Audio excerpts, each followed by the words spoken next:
क्या इदरान को अपनी गलती का एहसास हो जाएगा? क्या समीन इदरान को माफ कर देगी? जैसे ही समीन होटल में अकेली रह जाती है तो वो अपनी वालदा के घर चली जाती है।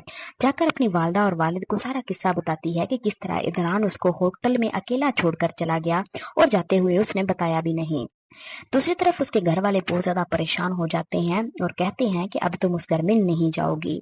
उष्ना अपनी बहन को समझाती है कि तुमसे अपनी मर्जी से शादी की थी उसने, अब वो ऐसा कैसे कर सकते हैं, इतना रूड बिहेवियर क्यों रखा हुआ है तुम्हारे साथ।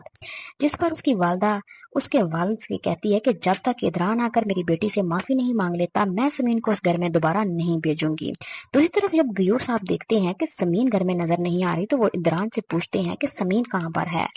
तो इदरान को याद आता है कि वो तो उसके होटल में छोड़कर वापस आ गया है। गयूर साहब को बहुत ज्यादा गुस्सा आएगा और वो इदरान को डांटेंगे कि ये तुमने क्या किया है। जिस पर इदरान को अपनी गलती का एहसास हो जाएगा और वो समीन को मनाने के लिए उसके घर आ जाएंगे। जैसे ही सुबह सारे नाश्ता कर रहे होते हैं तो दरवाजे पर बेल बजती है तो नीली जाकर दरवाजा खोलती है तो इदरान होता है सामने और वो समीन से आकर बात करता है और उससे कहता है कि समीन घर चलो, मुझे अपनी गलती का एहसास हो गया है, मुझे तुम्हारे साथ ऐसा नहीं करना चाहिए था।